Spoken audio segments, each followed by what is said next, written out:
Olá, estudantes da segunda série, tudo bem com você? Espero que sim. Eu sou a professora Ana Carolina, estamos hoje com o Natan e vamos para mais uma aula de biologia. O tema de hoje é sistema nervoso dos mamíferos, a primeira parte. Vamos lá? Então, quais são os objetivos dessa aula? Então, nós vamos analisar a importância do sistema nervoso na evolução dos vertebrados, com ênfase nos mamíferos, e compreender que a complexidade comportamental de mamíferos está atrelada à complexidade encefálica desse grupo. Então, se você observar nessa imagem aqui, ó, a gente tem o encéfalo humano, né? Essa imagem é do encéfalo humano. E se você prestar atenção, cada hora brilha uma coisinha diferente, é porque são as partes que formam esse encéfalo. Então, quando a gente fala cérebro, o cérebro é só uma parte do que nós temos na cabeça. Nós temos outros órgãos, a gente tem glândulas que fazem parte, né, que estão ali dentro do encéfalo. Então, dentro do crânio nós temos ali o cérebro, nós temos o tronco encefálico, a gente tem o hipotálamo, a hipófise, que é uma glândula. Então, são vários órgãos ali dentro de um local só, ok? Então, vamos iniciar com uma reportagem, né? Cientistas concluem que o cérebro humano cresceu de forma lenta e consistente. Após analisar 94 crânios, cientistas dos Estados Unidos concluem que ao longo de 3 milhões de anos o órgão cresceu de forma lenta e consistente. Essa pesquisa se contrapõe, né, a teorias que atribuem o fenômeno a episódios específicos, como a descoberta do fogo. Então acreditava-se antes que essa evolução, né, tivesse acontecido de forma mais rápida, né, esse aumento do cérebro tivesse atrelado, por exemplo, à descoberta do fogo. Então descobriu o fogo e o cérebro já começou a aumentar. Não, isso aconteceu aos poucos, então foi muito lento esse processo. E cada vez que encontram crânios novos, né, ossadas novas, fósseis novos de hominídeos, eles conseguem adicionar um pouquinho mais nessa história, né? Então a gente vai descobrindo coisas novas o tempo todo conforme vai encontrando esses fósseis, ok? Mas aí, ó, já aprendemos que os animais possuem comportamentos distintos e que cada nicho ecológico, cada habitat permite que diferentes características prevaleçam. Como o cérebro humano chegou ao estágio em que se encontra, será possível que outros mamíferos tenham cérebros parecidos com o nosso? Olha só que interessante, né? O nosso cérebro, ele é relativamente grande e ele é considerado um dos maiores entre os mamíferos. Mas espera aí, um animal como a baleia azul, gigantesca, né, o maior mamífero aquático do planeta. Ela tem toneladas, o cérebro também vai ser gigantesco, né? Não é mesmo? Pois é. Só que o cérebro da baleia azul, né, ele corresponde a 0,05% do corpo dela. Ok? Já o nosso corresponde a 2%. Então, se você olhar esse percentual, o nosso é maior, não é mesmo? Se for, né, pegar como comparação o corpo humano, 2% é muito maior do que 0,05%. Então, nesse tipo de comparação, o nosso é maior, ok? Como que é o encéfalo dos mamíferos, né? Então, o encéfalo, como eu já falei, é formado por vários órgãos e não somente o cérebro. Então, os mamíferos, eles possuem um córtex bastante desenvolvido, córtex é essa área externa do encéfalo, né? No córtex cerebral estão presentes as áreas responsáveis pelos controles sensorial e motor, certo? Então aqui nós temos a parte do cérebro especificamente, essa parte externa seria o córtex, tá? Então a gente tem, ó, o córtex auditivo aqui na parte verde, o motor na parte amarela, somatosensorial, né, que permite o tato aqui na parte vermelha, o córtex visual aqui atrás na parte roxa. Então cada área do cérebro vai participar da interpretação de algum sentido, então sentido da visão e tudo mais que nós veremos nas aulas seguintes, ok? Aqui embaixo nós temos o tronco encefálico que não está sendo mostrado muito bem, mas a gente vai falar daqui a pouquinho, tá bom? Então não é só o cérebro que está mostrando ali, tem mais órgãos envolvidos. Bom, nos vertebrados, o aumento dessa capacidade tem relação com o aumento da inteligência e a complexidade psicocomportamental. Então, se a gente pensar, né, por que ser humano tem o cérebro maior, por que mamíferos têm cérebros maiores do que de outros animais, né? Então, tudo vai depender de como que é o comportamento, né? O que permite, né? Quais são as características desse ser vivo, né? Será que ele tem pensamento racional? Será que não? Esse pensamento racional permitiu, claro, né? O cérebro maior permitiu o pensamento racional. Então a gente tem estruturas, por exemplo, em primatas. Os primatas têm os cérebros relativamente maiores do que outros animais, mas que não chegam ao tamanho do nosso cérebro, por exemplo. Eles vão ter outras áreas mais desenvolvidas. Por quê? Porque depende do nicho que ele vive, do que ele se alimenta, do que ele necessita. Ok? Em humanos, né, o córtex cerebral, ele é aumentado, tá? Então tem um volume que não é expansível na caixa craniana. Então a caixa craniana, ela delimita o espaço, tá? Então ele acabou enrugando. Então o cérebro ele tem sulcos, ficou enrugado, justamente, né, ele tem essas dobras profundas para permitir com que ele fosse maior sem precisar aumentar a caixa craniana. Certo? É por isso que o crânio, ele é relativamente pequeno, né, pelo tamanho do cérebro. O cérebro é muito maior. Pra vocês terem uma ideia, o cérebro de uma pessoa adulta de, né, 80 quilos tem em torno de 1,5 kg, tá? Então aqui nós temos, de fato, o cérebro, aqui embaixo seria o tronco encefálico, aqui atrás o cerebelo e a medula espinal. Então esse aumento da superfície, essas dobras, é que faz com que, né, ele seja muito maior e consiga caber ali dentro da caixa craniana. Tá? Com relação ao tamanho do cérebro, né? O que permitiu isso, né? Ela permite a caça, o cuidado parental. Então, esses comportamentos diferenciados que mamíferos têm em relação a outros animais, por exemplo, aves cuidam dos seus filhotes, mas só por um tempo, né? Já, né, enquanto ele não consegue voar, depois que voa não cuida mais. Essa caça, às vezes caça em conjunto, atividade em conjunto, né, que nem manadas de elefantes, né, eles se ajudam, eles são quase uma sociedade, não é mesmo? Então isso tudo é o cérebro maior que permite esse tipo de comportamento, aumenta a inteligência, digamos assim, certo? Com relação ao cérebro dos primatas, então permitiu a comunicação, a vida em sociedade. Então eles apresentam particular facilidade no reconhecimento de membros da família. Então eles conseguem se reconhecer, certo? Então esse cérebro maior facilitou isso. A gente não consegue reconhecer as pessoas, né, que nós conhecemos de longe, se não tiver nenhum problema de visão, obviamente, né? Mas a gente consegue reconhecer. E isso é por conta do nosso cérebro maior. Tá? Então, entre os primatas, a gente tem aqueles prosímios. Prosímios são aqueles que têm o focinho mais longo, né? E o cérebro é um pouco menor em relação aos outros. Os símios são os primatas mais próximos dos humanos, né? Por exemplo, o chimpanzé e os antropóides, como você já sabe, né? Estamos nós ali, tá? Com o cérebro maior de todos ali, ok? Então, o nosso cérebro, né? Então, a estrutura cerebral dos humanos, modernos, ela surgiu há cerca de 1.700.000 anos nas populações ancestrais africanas de primatas Homo. Então, tem lá o Homo erectus, tem o Homo rufensis, né? Tem várias crânios que foram encontrados de hominídeos diferentes, né? Esse último seria o mais próximo aqui, que é o Homo sapiens. Nós somos Homo sapiens sapiens, ok? Tá, e os mamíferos aquáticos? Então, eles vão possuir características de comportamento social e cooperativo mais sofisticados. As baleias se comunicam.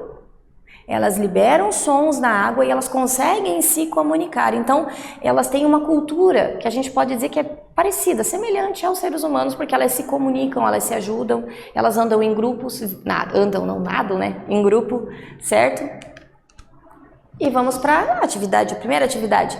Então, alguns mamíferos, como golfinhos, por exemplo, eles possuem a capacidade de detectar a posição de objetos e animais pela emissão e recepção de ondas ultrassônicas. Qual seria a função desse tipo de capacidade, né? Por que esses animais eles vão emitir e receber essas ondas? Será que auxiliaria em alguma coisa? Pensa um pouquinho e eu já volto com a resposta.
aí, conseguiu chegar numa resposta? Se você prestou bem atenção no enunciado, o enunciado já está meio que respondendo, não é mesmo? Então, ó, essa emissão, essa recepção de ondas a gente chama de ecolocalização, tá? Então, é como se fosse um sonar, um biosonar, um sonar específico que o animal produz, tá? E ele vai permitir a localização, tá? Vai permitir o deslocamento, né? A caça, né? Para obter alimento com mais facilidade. Então, ele emite esse ultrassom, né? Ele bate no objeto e retorna para o animal.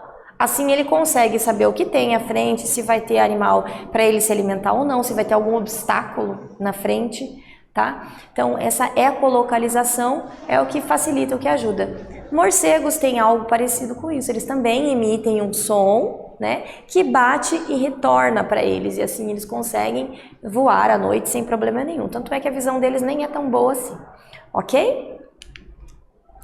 Tá, e como que funciona o nosso sistema nervoso? Então, nós já falamos sobre o cérebro, falei que dentro do encéfalo a gente tem vários outros órgãos e glândulas, né? Mas como que funciona? Se você voltar, lembrar lá daquelas aulas do primeiro ano, você aprendeu sobre o tecido nervoso, que é formado pela célula nervosa chamada neurônio, como aparece aqui em cima. O neurônio é a célula nervosa. Então, ele é formado por essa região aqui, que no centro é chamado de corpo celular, onde fica o núcleo da célula. Em volta são os dendritos.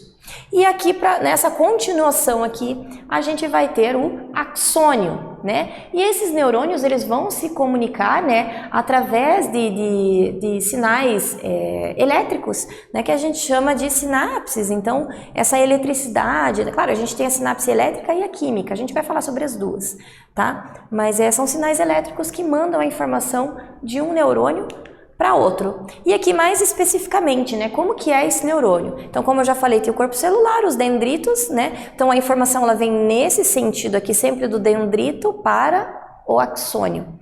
Aqui, nesse prolongamento, né, do axônio, a gente vai ter essas estruturazinhas aqui em azul, que são as bainhas de mielina.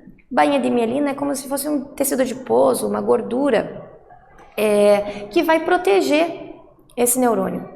Certo? Então, se a pessoa, por exemplo, ela perde um pouco dessa bainha de mielina, ela vai apresentar alguns problemas ali no desenvolvimento, na fala, né, no raciocínio, tá? Esse nodo de Ranvier seria essa entre uma bainha e outra, né, onde a parte ali onde não tem. E aqui o prolongamento do axônio. Ok? Então, por exemplo, o cérebro, né? A gente tem a massa cinzenta, a massa branca. A massa cinzenta é formada pelo corpo, né? Cinzenta C, corpo, ódica, né? O corpo do axônio, que é a parte mais externa do cérebro. E a massa branca, que a gente tanto ouve falar, é a parte do meio do cérebro, a parte interna. Ela vai ser formada pelo axônio. E é a bainha de mielina que dá essa cor branca para a massa branca. Ok? E vamos para a atividade 2. O sistema nervoso é responsável pela maior parte da interação do organismo com o ambiente, como interpretações e reações a estímulos. Faça um desenho que represente a célula nervosa indicando as suas partes e as respectivas funções. Daqui a pouco eu volto com a resposta.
E aí, conseguiu fazer o desenho? Pedi para você fazer um desenho que represente a célula nervosa. A célula nervosa, o neurônio, não é?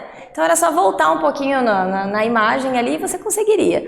Então aqui, ó, fazer o corpo celular, né? Os dendritos e o axônio. Aqui não foi colocado nem a bainha de mielina, mas ela estaria ali, né? Então, dendritos são prolongamentos do neurônio que garantem a recepção dos estímulos. Então, é por ali que vai entrar os estímulos, né? O impulso nervoso, tá? O axônio, ele vai fazer essa condução, então vai levar o impulso nervoso para outro neurônio, e o corpo celular é o local onde está o núcleo da célula nervosa, ok? Então, nessa aula nós compreendemos a evolução do sistema nervoso dos vertebrados, comparando o aumento do encéfalo com a complexidade comportamental dos mamíferos. Vimos também a célula nervosa, quais são as suas funções, né? Onde nós temos essa célula nervosa, né? A gente tem, será que a gente só tem ela no cérebro? Não, na verdade nós temos célula nervosa no corpo todo. Não é mesmo? A gente vai ver mais especificamente nas próximas aulas, mas a gente tem células nervosas que permitem, né, esse impulso, né, esse impulso nervoso pelo corpo todo. É por isso que a gente tem, por exemplo, os sentidos, ok? Então eu espero que você tenha gostado e até a próxima aula.